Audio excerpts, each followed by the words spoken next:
I'm doing another project. I'm doing an advanced deck over. This product is very thick.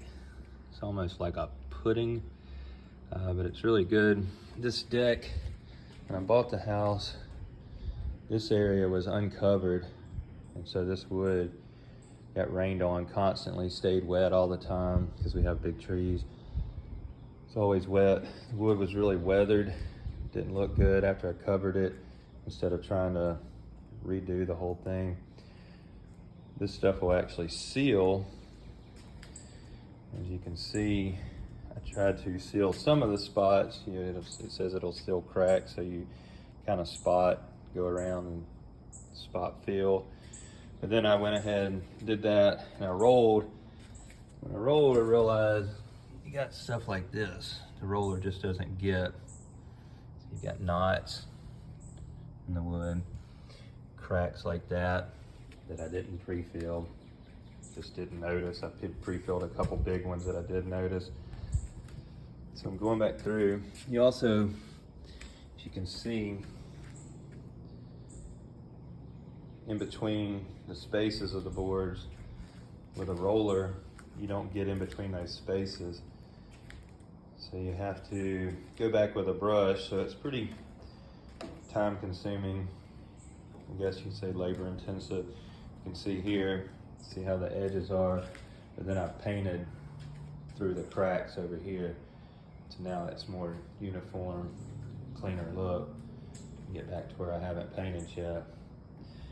I want to show you, excuse the camera moving around so much, but I'm going to show you how this works. Because it's so thick, you can go over, like this is the edge of the deck. You take this, see these cracks, you can feel them. This paint, when it dries almost like a rubber. So it fills those cracks. You can feel knots in the wood. Just kind of gunk it on there. There's a knot right there. You get a big pile of paint.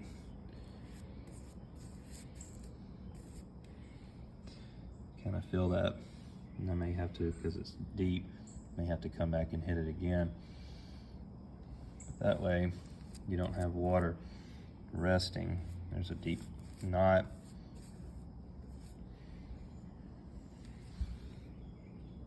Fill it. Fill all the holes, fill all the cracks. I'm going around now. I'm catching all of those spots. So fill it in. Like I said, I may have to come back through and hit it, but you can get rid of some of these cracks like that. Just wanted to show you that. It's a good feature of this product. They also sell a solid stain that you can use. I'll go downstairs and show you the solid stain. So this is the bottom of the deck. And that just looks way too difficult to try to paint by hand using a roller and actually getting in there and then having to brush out every one of those. So I pulled out my little sprayer, bought a solid stain that is actually made by Behr as well. It goes with this product.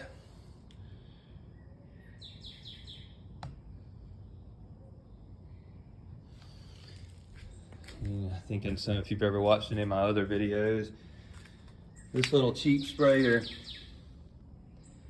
is awesome. I can't say enough about it. So easy to use, doesn't make a mess, doesn't get anywhere really. I mean, you can see I sprayed and it's hardly even on the plastic, except for when I got right up to it. I was able to spray all of this. This is 1 gallon that I sprayed. It did pretty good coverage. The directions on all of this says that you have to do 2 coats, so I'll go back through and spray it again. But to be able to do that really saves a lot of time. It's a little difficult spraying up, but it's not too bad. You can move the nozzle and get through there. Yeah, I was trying to hit the corner, run it down the corner, and then go back through and fill in the middle. That's where I was kind of running out of stain, but you see it covered better down here. Anyway, once I finish this, it'll look really nice and uniform. I had some work done, so I've got about 3 different colors of wood on this. So, if you don't have a graspable handrail, which means that you can easily grab a hold of it, that's a good modification you can add too. Make it easy for someone to hold onto the handrail as they're walking down. If they were to trip, they've actually got something to grab. So it's a good little feature to add. Anyway,